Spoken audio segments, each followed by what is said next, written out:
Tonight, we are getting new information about a 23-year-old man who went on a rampage at Los Angeles International Airport today, shooting numerous TSA officers and killing at least one, while travelers cowered for their lives. How did he make it past security? And what was his motive? ABC's David Wright has the late-breaking details about the terrifying scene. The nightmare started at 9:20 a.m. We had an active shooting in Terminal 3. An active shooting, unsettling words. A man armed with a high-powered rifle marched up to the TSA checkpoint in Terminal 3 and opened fire. He was all in blue. He was wearing all blue. Like he blended in with the TSA. He blended in with the people that work in the securities.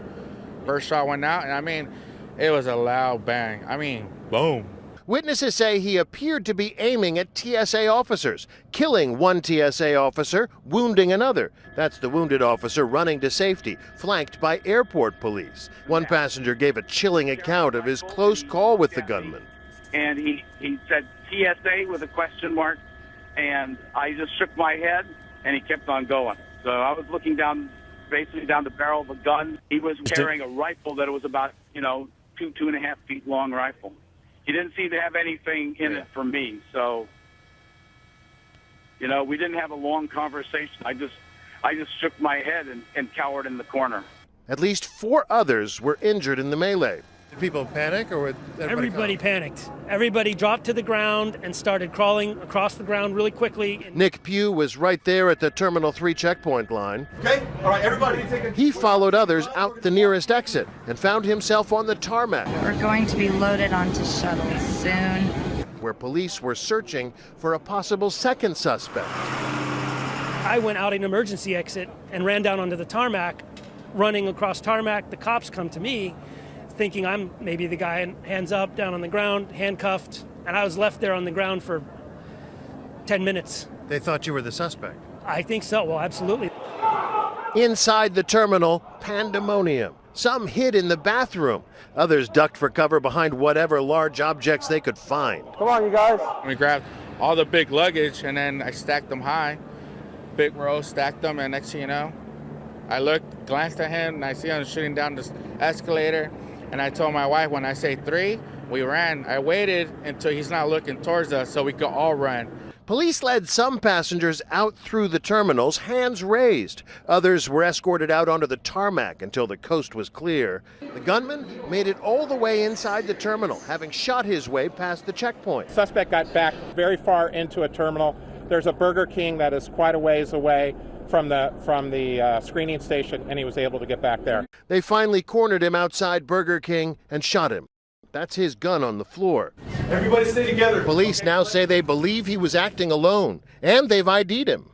Today we are going to confirm the identity of the subject. It is Paul Anthony Ciancia. He's 23 years old. He is a U.S. citizen. He's formerly a resident of New Jersey. We are currently investigating his background and more about him. Okay. All right, everybody, we're not going to run. The TSA officer has been identified as 39-year-old Gerardo Hernandez. He's the first ever to be killed in the line of duty. The TSA says he was a behavior detection officer, the officers who watch the checkpoints for strange behavior. In all, 6 people, including the gunman, were transported to area hospitals.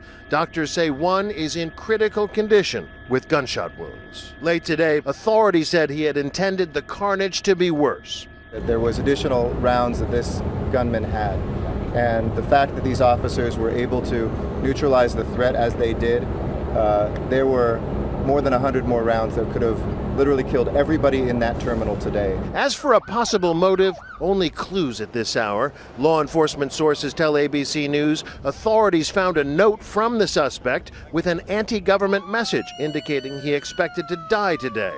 The note ended with the letters NWO, believed to be a reference to the New World Order.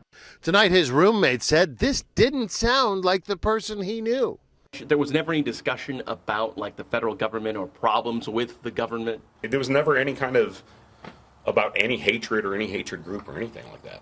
He was a really nice guy, a bit loner, introverted, but nothing that I would ever expect him to do something like this.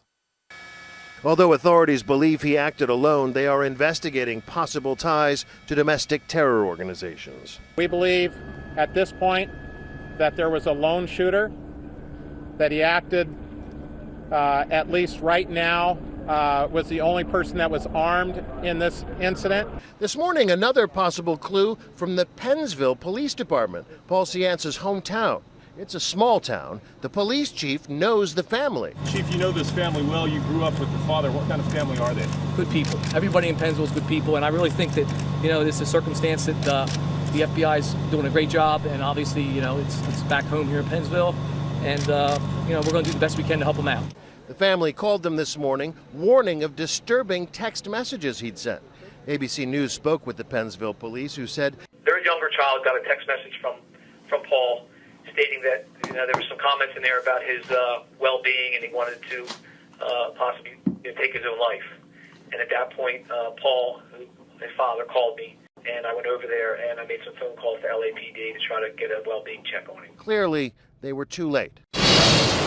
The incident virtually shut down the nation's third busiest airport for most of the day.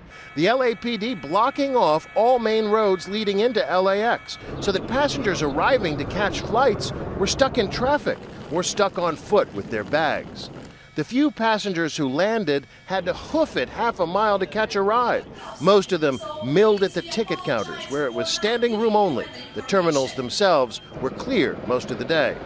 Terminal 3 is still a crime scene, but the rest are now open. And when the terminals did finally reopen late today, there was a traffic jam of incoming passengers on foot.